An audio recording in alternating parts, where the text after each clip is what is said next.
Cinema హీరోలు హీరోయిన్లు సెలబ్రిటీలు నిత్య షూటింగ్లలో బిజీగా ఉంటారు.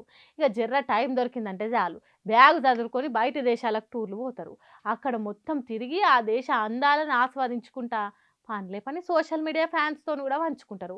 గట్లనే గీ హీరోయిన్ కూడా ఓ వీడియోని షేర్ చేసింది.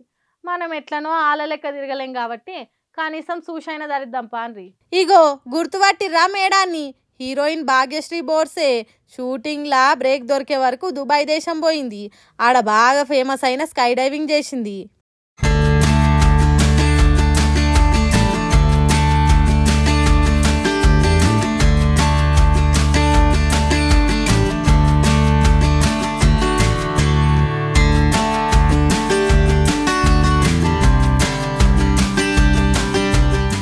హగజుడురి గాల్లెక్కువంగానే మొదట్లో జర భయపడ్డది కానీ అటెనక సోపతున్నాయినా ఏం కాదు గిట్లనే ఉంటుంది, ఏం భయపడకు, గిక్కడ కెమెరా దిక్కు చూడు చూడు చూడు అని ధైర్యం చెప్పే వరకు ఏ ఓహో ఓహో అని పోజులు ఇచ్చింది.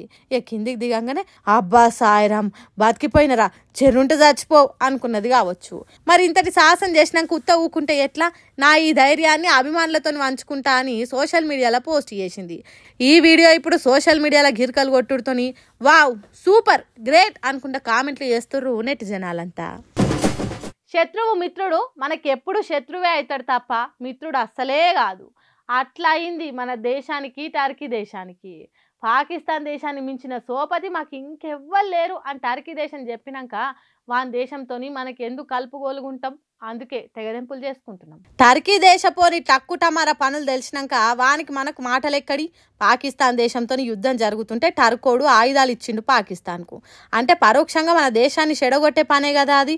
ఇక అసొంటి టర్కీ ఓడు మనకు మంచోడు ఎట్లయితాడు. అందుకే మన దేశం వ్యాపారులు వానితోని వాణిజ్యం బంద్ పెడుతున్నారు. మొన్నటికి మొన్న అరే ఈ టర్కీ ఓడా మీ దేశం యాపిల్ పండ్లు మాకు వద్దురా అన్నట్టు చెప్పిండ్రు. ఇగో ఇప్పుడు ఆ దేశం నుంచి వచ్చే మార్బుల్స్ అంటే ఇండ్లల్లో వరుసుకునే పరుపు బండలు మా దేశంకి వచ్చుడు బంద్ పెట్టి ఆ బండలను కొంటలేరట వ్యాపారులు. ఇదొక్కటే కాదు మొత్తానికే వానితోని వాణిజ్య తెగదెంపులు చేసుకుందాం అన్నట్టు మోడీ చెప్తున్నాడట. మరి సర్కారు ఏం నిర్ణయం తీసుకుంటుందో ఏమో గానీ ఈ దేశంలో ఇప్పుడు మొత్తం బైకాట్ టర్కీ అనేది నడుస్తున్నది. అరే ఈ టర్కీ ఓడా మా దేశం నాశనమే కోరుకుంటావా, మాకే కీడు చేయ చూస్తావా, ఇప్పుడు నీ వస్తువులు ఎవరు కొంటారో చూస్తాం బిడ్డ, మాతోనే ఎక్కువ బిజినెస్ చేసేటోనివి ఒళ్ళు దగ్గర పెట్టుకొని ఉండాలి కదరా, అట్లా కాదని పాకిస్తాన్ దేశానికి ఆయుధాలు ఇస్తావా, ఇప్పుడు మా వ్యాపారాలు బంద్ అయితే ఎట్లా బతుకుతావో బతుకు, మా దేశం లేకుంటే గిలగిల కొట్టుకొని చచ్చేటోనివి, నీకంత నీళ్ళు కూడా ఎందుకురా అన్నట్టు టర్కీని టార్చర్ పెడుతున్నారట మన దేశపోళ్ళు.